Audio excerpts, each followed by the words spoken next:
आधुनिक तकनीक के समावेश करके और शिक्षा का वातावरण जो है वो उपलब्ध करवाया।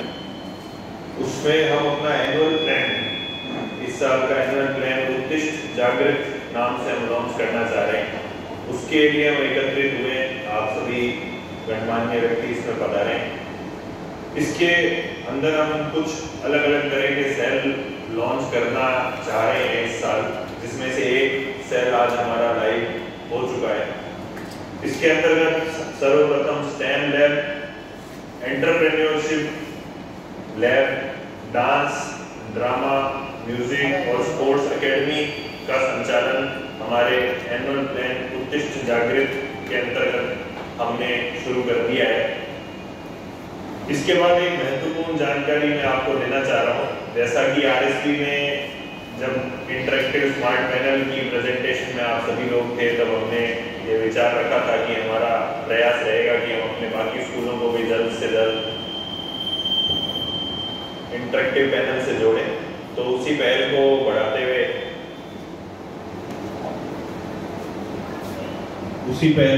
हुए हमने इसी मंथ के अंदर अपने 2 ब्रांचेस, जो कि करनी नगर में हमारी स्वामी आर्यन सीनियर सेकेंडरी स्कूल और इस ब्रांच जहां मौजूद है NNRSC सीनियर सेकेंडरी स्कूल में, इंटरेक्टिव पैनल्स का इंस्टॉलेशन करने का पूरा प्रावधान कर दिया है। दूसरा जो इम्पोर्टेंट टॉपिक मैं आपके सामने रखना चाह रहा हूँ वो है स्टेम लैब का। तो स्टेम लैब क्या है? स्टेम का मतलब है साइंस, टेक्नोलॉजी, इंजीनियरिंग और मैथमेटिक्स। इन 4 शब्दों से मिलकर स्टेम शब्द बना है। तो स्टेम लैब आज हमारे स्कूल में कंप्लीटली तीनों ब्रांचेस में, आरएसपी में, यहाँ पे और करनी नगर ब्रांच में फंक्शनल है। स्टेम के अंदर हमारा मुख्य फोकस है प्रैक्टिकल अप्रोच देना इन सभी विषयों में जो मैंने आपको अभी बताया, साइंस में, इंजीनियरिंग में, मैथमेटिक्स में। एक रोड लर्निंग का कॉन्सेप्ट हमारे शिक्षा जगत में चला आ रहा है, यानी बच्चा किताब खोलता है, किसी भी चीज को पढ़ के रटता है। उस चीज को बदल के हमारा यह प्रयास है कि हम प्रैक्टिकल एवं लर्निंग बाय डूइंग के जरिए से बच्चे को पढ़ाई कराएं। तो इसके अंदर बच्चे को लर्न, एक्सप्लोर, कोलैबोरेट और क्रिएट की स्ट्रेटेजी पर काम कराया जा रहा है। यानी वह खुद सीख सकता है, एक्सप्लोर कर सकता है किसी भी विषय में क्या चीजें बन सकती है, कोलैबोरेशन कर सकता है, उस चीज को बना सकता है। कुछ विशेष बातें हैं जिस पे स्टेम लैब फोकस रहती है। एक तो प्रैक्टिकल एक्सपोजर बच्चे को देना, ये एक विशेष बात है जो स्टेम लैब में बच्चे को मिलती है। दूसरा कोलैबोरेशन, जैसा मैंने बताया, यानी टीम वर्क। इसके अंदर बच्चे परस्पर 3-4 जनों के ग्रुप में कुछ एक्टिविटीज, प्रोजेक्ट्स बना रहे हैं जिसमें वो स्वयं अपना माइंड का एप्लीकेशन करके लर्निंग बाय डूइंग के कॉन्सेप्ट से ये क्रियाएं कर रहे हैं। और ये सभी चीज़ें जो मैं आपको बता रहा हूँ ये 21st सेंचुरी स्किल्स में आती है। और नेशनल एजुकेशन पॉलिसी जो 2020 अभी लॉन्च की गई, उसके अंतर्गत भी इन सभी बातों का मुख्य उल्लेख किया गया है। तो स्टेम लैब उसी प्रयास है कि हम इस चीज़ में अपने विद्यालय को और बीकानेर में हम ये पहला अनूठा नवाचार करके ये चीज़ हम आगे बढ़ा पाएँ। कुछ प्रोजेक्ट्स मैं आपके सामने शेयर करूंगा कि इसमें किस तरह के प्रोजेक्ट्स हो सकते हैं। जैसा प्राइमरी के अंदर कुछ प्रोजेक्ट हैं ब्लॉक बेस्ड रोबोटिक्स पे, जिसमें बेसिक कार का मॉडल बच्चा बना सकता है। DIY किट्स उपलब्ध हैं, उसमें कैसे उसको करना है, कुछ जानकारी के द्वारा वह खुद दिमाग लगा के टीम वर्क से बेसिक कार मॉडल बना सकता है। प्रेसिंग मशीन, डंपर ट्रक, इस तरह के छोटे छोटे चीज़ें वो बना सकता है। गियर बॉक्स की एक्टिविटीज़ हैं जैसा कि compound gear box, changing direction, mechanics या मेकाट्रॉनिक्स हम जिसको बोलते हैं, उसके भी बहुत ही बढ़िया इसमें प्रोजेक्ट्स हैं जो बच्चे क्लास में करेंगे और आने वाले सालों में लगातार करिकुलम का पार्ट रहेगा। जैसा कि robotic car assembly, fan board etcetera, ये चीज़ें भी इसके अंदर है। मीडियम, मिडिल और सीनियर ग्रेड्स यानी 6 to 12 के लिए जो प्रोजेक्ट्स हैं उनके स्तर के अनुसार और आगे बढ़ाए हैं। जैसा कि इसके अंदर DIY किट्स के द्वारा इलेक्ट्रॉनिक कंपोनेंट्स के बारे में बच्चों को अच्छी जानकारी मिलेगी। Street light, automatic street light, car parking sensors कैसे काम करते हैं, उसमें क्या चीज़ वर्किंग में होती है, क्या सर्किट्स होते हैं, कैसे वो काम करते हैं, ये सभी जानकारी उसमें बच्चों को मिलेगी और वो प्रोजेक्ट्स वो खुद हाथ से बनाएंगे। तो ये सभी चीज़ें स्टेम लैब में है, ये फुली फंक्शनल है। अभी हम इस कॉन्फ्रेंस के बाद में इसकी विजिट भी करेंगे, आपको इसका अवलोकन भी कराएंगे। इसके बाद में जो दूसरी एंटरप्रेन्योरशिप सेल, तो एंटरप्रेन्योरशिप सेल का हमारा गठन ऑलरेडी किया जा चुका है। इसमें हम विभिन्न राष्ट्रीय संगठनों के साथ जुड़कर एंटरप्रेन्योरशिप डेवलपमेंट प्रोग्राम शुरू करेंगे। एंटरप्रेन्योरशिप डेवलपमेंट प्रोग्राम दो मुख्य चीजों पे फोकस रहेगा। एक आइडिया जनरेशन लैब हम इसके अंदर प्रेजेंट कर रहे हैं और एक इंक्यूबेशन सेंटर का विकास हम इसमें कर रहे हैं। तो इन सभी चीजों के लिए हमारी विशेष जो कमिटी है वो इस पे वर्क कर रही है और जल्दी आने वाले समय में इनको एज ए करिकुलम भी हम स्कूलों में लॉन्च करेंगे। इसके अलावा इसका भी यही लक्ष्य है कि बच्चे को प्रैक्टिकल एक्सपोजर की तरफ लेके जाया जाए थ्योरेटिकल कॉन्सेप्ट से आगे। तो जैसा कि हम ये भी जानते हैं कि कोविड अंतराल के अंदर अगर आप माने तो सबसे ज्यादा यूनिकॉर्न कंपनियां यानी $1 बिलियन वैल्यूएशन कंपनियां जो है वो भारत से पैदा हुई है। तो एंटरप्रेन्योरशिप का या उद्यमिता का बहुत अच्छा स्कोप भारत में नजर आ रहा है। इसी को हम और आगे बढ़ाना चाह रहे हैं। स्टार्टअप इकोसिस्टम और गवर्नमेंट की बहुत अच्छी पॉलिसीज हैं जिससे वो स्वरोजगार बनाने वाली चीजों पे फोकस कर रहा है। तो एनईपी जैसे मैंने अभी आपको कहा, नेशनल एजुकेशन पॉलिसी भी इस बात पे स्ट्रेस करती है जो आने वाले समय में हमारे बदलाव होने वाले हैं स्कूल सिस्टम में, एजुकेशन सिस्टम में। उसमें एक बहुत बड़ी चीज ये भी होने वाली है कि एनईपी कहती है कि बच्चा जो 12th पास करके निकले तो उसके अंदर ये सामर्थ्य होना चाहिए कि वो धन अर्जन कर सके, यानी कुछ ना कुछ कमाने की स्थिति उसकी होनी चाहिए। तो इसके लिए स्किल डेवलपमेंट की बात की जाती है। आजकल नरेंद्र मोदी जी या government of India skill development को लेकर विभिन्न प्रोग्राम भी चला रही है। तो स्किल डेवलपमेंट की बात को लेते हुए एंटरप्रेन्योरशिप क्लब का हमने गठन भी किया है और उसके अंतर्गत हम ये विभिन्न इंक्यूबेशन सेंटर और आइडिया जनरेशन लैब चलाएंगे ताकि बच्चे सेल्फ आगे बढ़ सकें और एक स्थिति में पहुंच सके कि स्कूल के बाद में भी वे धन अर्जन करने की स्थिति में पहुंच पाए। तो ये एक बहुत बड़ा उद्देश्य हमारा है।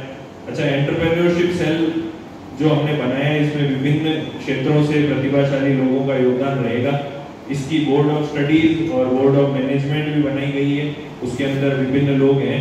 इसका सिलेबस बाकायदा ड्राफ्ट किया जाएगा, सिलेबस गार्जियंस को, बच्चों को स्कूल में प्रोवाइड किया जाएगा और करिकुलम इसका ड्राफ्ट करके उसकी भी लॉन्चिंग आने वाले समय में की जाएगी। साथ ही फील्ड विजिट के द्वारा भी हम मिडिल और प्राइमरी के बच्चों को एंटरप्रेन्योरशिप से जोड़ने का प्रयास कर रहे हैं। पिछले गत वर्षों में भी हमने कुछ फील्ड विजिट्स कराई थी जिसमें हमने प्रेस कैसे वर्क करती है उसकी विजिट भी हमने बच्चों को कराई, डेयरी में कैसे वर्क होता है, वहाँ क्या मशीन्स लगी है। तो मुख्य उद्देश्य है बच्चा इन चीज़ों को समझे और लाइव एक्सपोजर के द्वारा वो कोई ना कोई बात समझ पाए।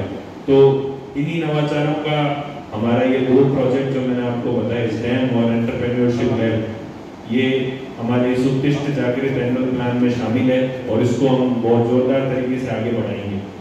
बात आपको पार्थ मिश्रा जी बताना चाहेंगे। किसी भी कोर्स में गए तो उन्होंने एक आधे साल में ही अपने आप को स्टैब्लिश कर लिया और अपना खर्चा स्वयं फॉरेन में अपने आप निकालना प्रारंभ कर दिया।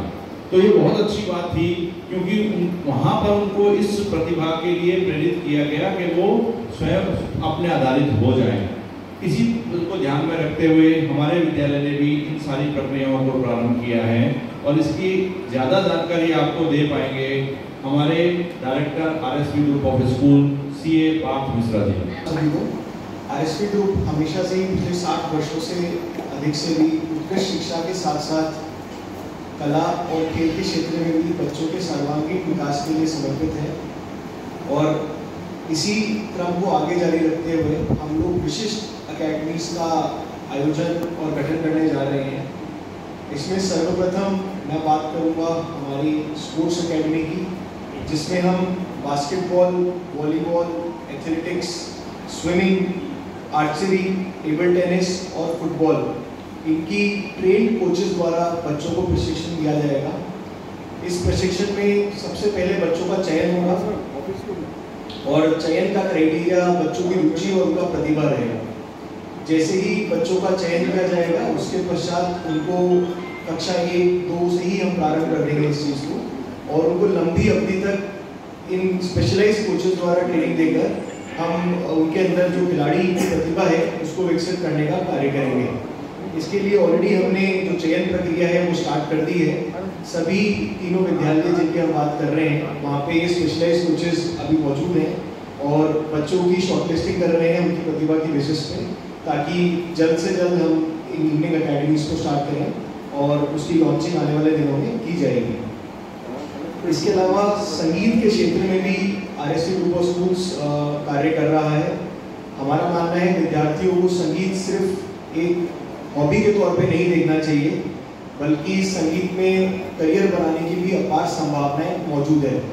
और इसी संदर्भ में हम लोगों ने वेस्टर्न म्यूजिक एकेडमी और साथ ही साथ क्लासिकल म्यूजिक एकेडमी लॉन्च करी है, जिसमें बच्चे विभिन्न वाद्य यंत्रों जैसे गिटार, ड्रम, कीबोर्ड, हम बात करें हारमोनियम, तबला और कॉन्गो के ऊपर हमारे एक्सपर्ट कोचेस के सानिध्य में प्रशिक्षण लेंगे।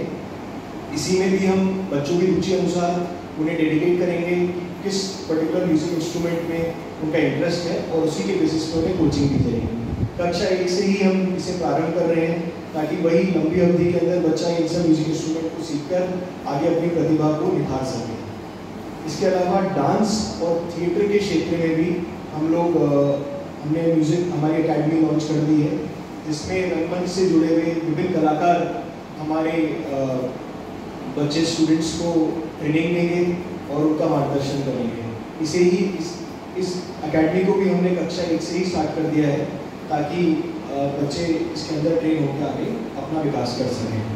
और इन सब चीज़ों के रिगार्डिंग, चाहे डांस हो, थिएटर हो, वेस्टर्न क्लासिकल म्यूजिक हो, इन सब के लिए हमने बोर्ड ऑफ स्टडीज़ का गठन किया है, जो कि एक प्रॉपर करिकुलम बना रही है और उस करिकुलम को हम जल्दी लॉन्च करेंगे और उसी के अनुसार ये पूरा पाठ्यक्रम चलेगा। इन सभी एकेडमीज का उद्देश्य यही है कि छोटी उम्र से ही बच्चों को हम इन सब चीज़ों का एक्सपोजर देने लगें और स्कूलिंग के दौरान ही वो अपनी जो हॉबीज़ हैं उसको करियर के फॉर्म में डेवलप करने की कोशिश करें। आइडिया यही है कि बच्चों के अंदर जो कलाकार है या बच्चों के अंदर जो खिलाड़ी है उनको हम उभारें और उनकी प्रतिभाओं को हम विकसित करें। यही इन सब अकेडमीज का ऑब्जेक्टिव है और जल्दी हम इन सबको लॉन्च करेंगे स्कूल्स के अंदर। श्रीमती पूनम जी से अनुरोध करूंगा कि आप भी अपने विचार व्यक्त करते हुए एक धन्यवाद ज्ञापित करें। नमस्ते सभी का। आप सभी ने अपना अमूल्य समय हमें दिया, उसके लिए हमारे विद्यालय द्वारा मैं आभार व्यक्त करती हूँ। जैसा कि हमारे विद्यालय के CEO सर ने बताया कि नए नए नवाचार हमारे स्कूल में हम कर रहे थे, कर रहे और आगे भी करते जाएंगे।